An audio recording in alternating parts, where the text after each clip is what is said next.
Herkese merhaba, kanalımıza hoş geldiniz. Bu videoda sizlerle elimde gördüğünüz tokanın yapılışını paylaşacağım. Bu tokayı daha önce kestirdiğim bir pantolon paçasının kesilen kısmıyla yaptım. İçine de daha önce kullandığım bir tokayı kullandım. Dolayısıyla benim için bir değerlendirme projesi oldu ama aynı zamanda şık ve kullanışlı bir toka elde etmiş oldum. Tokayı yapmak için yine bu şekilde bir pantolon paçası kullanacağım. Bu genişlik benim için yeterli olduğu için pantolonun bu kıvrık kısımlarını açmadım. Ve yine bu şekilde bir toka kullanacağım. Yapımına başlıyorum. Kumaşımı ters çeviriyorum. Pantolon paçası ne kadar genişse toka o kadar gösterişli ve güzel duruyor. Ama benim paçam biraz daha dar olduğu için biraz küçük bir toka elde edeceğim. Tokayı bu şekilde kumaşa yerleştiriyorum.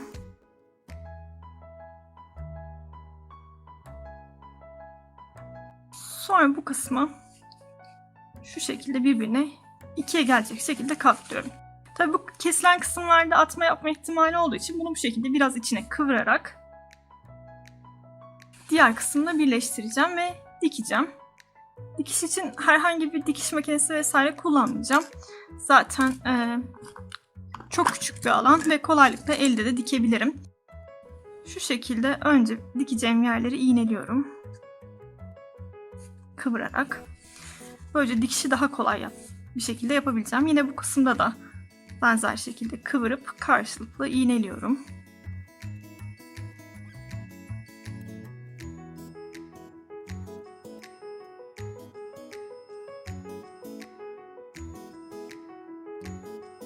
Bir tarafı zaten kıvrık olduğu için sadece kesilen kısımdan içeri bir miktar kıvırdım ve iğneledim. İğneleme işlemini sadece dikiş yaparken rahatlık olsun diye yapıyorum. Bu şekilde daha kolay dikebilirim. Ama normalde zaten dikebilirseniz bu şekilde yapmanıza gerek bile kalmayacaktır. Dikiş için bir dikiş ipliği kullanıyorum. Ve buradan minik adımlarla tüm tokanın etrafını her iki parçayı birbirine dikeceğim. Tokayı oluşturmak için yapmam gereken tek işlem bu dikiş işlemi olmuş olacak. Bu şekilde her iki taraftan karşılıklı getirerek çok büyük adımlar yapmadan minik minik ilerleyerek dikiyorum.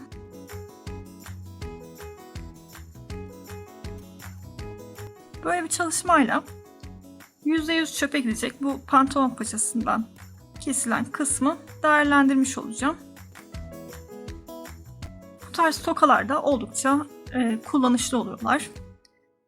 Sonrasında yani ben bu şekilde sade bırakacağım ama tercih ederseniz sonrasında süslemeler de yapabilirsiniz veya farklı renklerde kumaşlarla, parçalarla renkli tokalar da elde edebilirsiniz.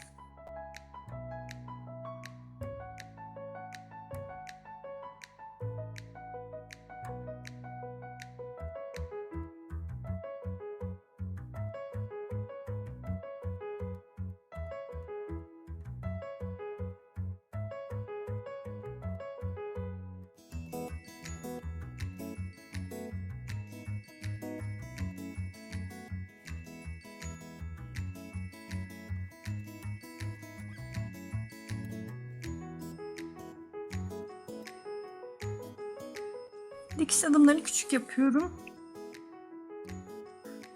Böylece daha sağlam ve güzel duran bir dikiş elde edeceğim. Gördüğünüz gibi şu kısmı diktim. Şu an bu şekilde görünüyor. Bütün tokanın etrafını bu şekilde dikeceğim.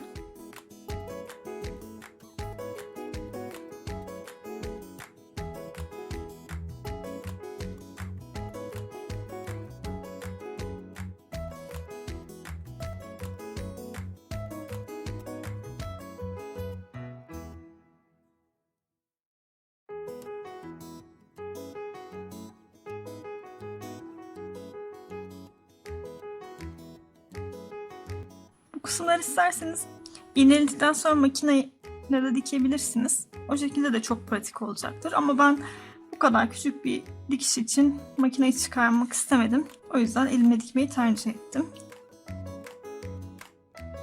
Bu şekilde de gayet güzel ve sağlam bir dikiş elde edeceğim.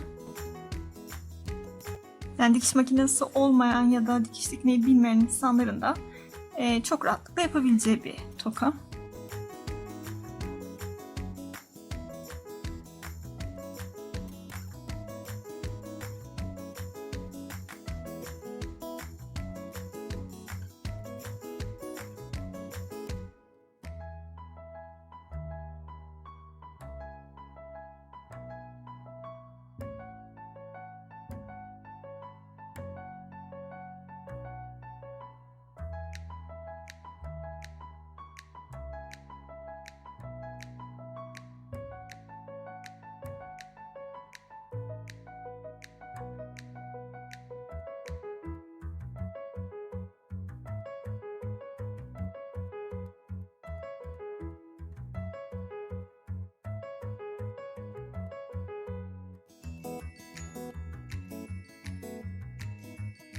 Evet, dikiş neredeyse tamamlamak üzereyim.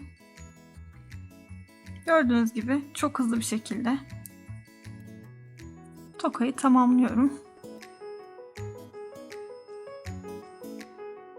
Ben bu tokayı yapmak için kullandığım parçayı terziye pantolonun paçasını kestirmek için götürünce kestiği parçaları da geri vermesini istemiştim. Çünkü boyutu başka bir şey için kullanabilecek kadar büyük bir parça çıkacaktı. Ve o parçayı bu şekilde değerlendirmiş oldum. Ama elinizdeki mevcut bir şekilde lekelenmiş ya da yırtılmış vesaire gibi kıyafetlerin de uygun kısımlarını kullanarak bu tarz aksesuarlar, eşyalar, kıyafetler yapabilirsiniz. Böylece elinizdeki artık kullanılır durumda olmayan eşyaları yenilemiş ve farklı kullanım şekillerine dönüştürmüş olursunuz. Bu da hem çevre açısından hem de ekonomik açıdan çok anlamlı bir çalışma olmuş olur.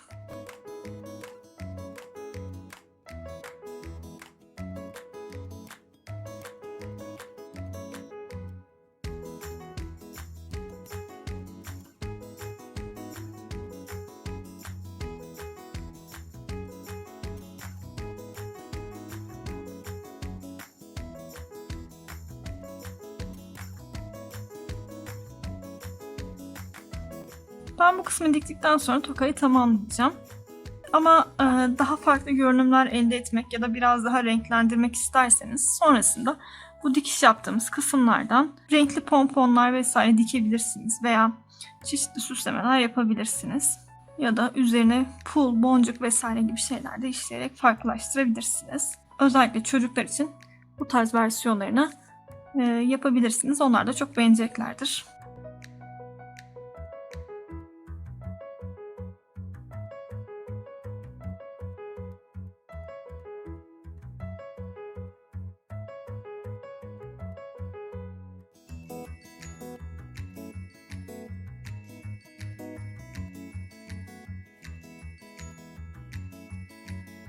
Şimdi tamamlamak üzereyim. Hatta tamamladım.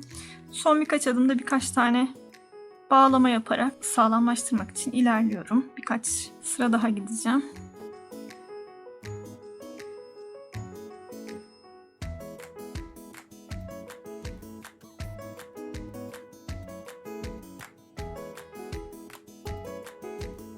Zaten dikiş için bir dikiş ipi kullandığım için herhangi bir açılma vesaire de yapmayacaktır. Burada dikişimi tamamlıyorum. Kalan ipimi kesiyorum. Ve tokam hazır. Gördüğünüz gibi oldukça güzel bir toka oldu. Şu şekilde kolunu da gösterecek olursam. Bayağı geniş. Büyük bir toka oldu. Bunu topuz yapmak için veya normal at kuyruğu vesaire gibi saçları toplamak için kullanabilirsiniz bu tarz modelleri. Videomuzu izlediğiniz için teşekkür ederiz. Kanalımıza abone olup videolarımızı beğenerek bizi desteklerseniz seviniriz. Sonraki videolarda görüşmek üzere. Kolay gelsin.